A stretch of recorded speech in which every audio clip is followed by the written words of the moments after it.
il faut, très important pour l'entretien spécifiquement, bien se renseigner sur l'entreprise. On rencontre encore beaucoup de personnes qui ne sont pas très sûres de l'activité d'ISS, se renseigner bien aussi sur le métier, sur l'activité en elle-même, et puis venir préparer, c'est aussi très important.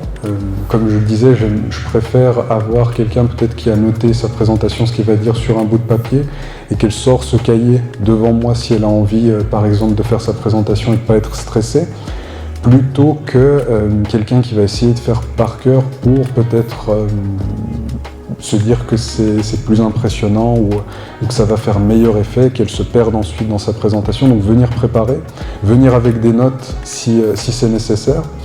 Et puis pour se différencier finalement, essayer de, ça aussi c'est quelque chose d'intéressant, de nous dire peut-être pendant l'entretien quelque chose qui n'est pas déjà inscrit sur votre CV ou dans votre dossier de candidature et qui amènerait une plus-value à votre réussite au poste pour lequel vous postulez. Le plus important pour nous, c'est vraiment d'arriver avec une démarche sincère et de ne pas nous dire ce que les gens pensent qu'on a envie d'entendre, mais vraiment de parler de la situation telle qu'elle est aujourd'hui et de nous parler ouvertement. Ce sera toujours plus appréciable de notre côté que essayer de préparer quelque chose qui ne ressemble pas à la personne, donc vraiment le discours et le projet soient alignés avec la situation réelle. Donc c'est pour ça que moi j'ai plutôt tendance à encourager les gens de parler sincèrement. On préfère échanger dans un cadre serein pour que la personne puisse répondre tranquillement et pas qu'elle se sente sous stress. Si elle est stressée, elle ne sera peut-être pas au naturel, et on préfère échanger avec la personne de manière la plus naturelle possible. Le CV, on le connaît déjà à l'avance, les certificats de travail, on les connaît aussi, les diplômes également.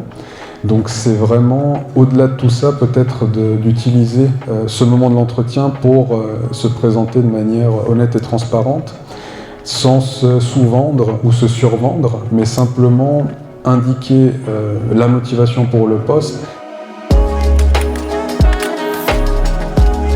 L'honnêteté, donc avec la sincérité, c'est aussi une des valeurs d'ISS. Donc pour nous, c'est bien d'avoir cette transparence.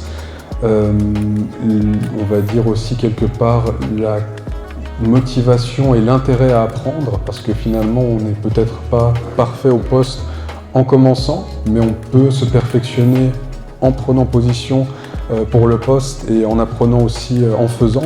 Souvent, on a aussi de très belles expériences, très belles histoires comme ça. Et puis, je dirais la résilience, parce qu'effectivement, indépendamment du poste, il y a des choses qui sont difficiles, il y a des choses qui sont intéressantes, il y a des choses qui sont moins intéressantes dans n'importe quel poste. Mais c'est finalement d'avoir cette résilience qui fait qu'on va surmonter la difficulté et puis on va revenir le lendemain et le lendemain et le lendemain jusqu'à s'améliorer.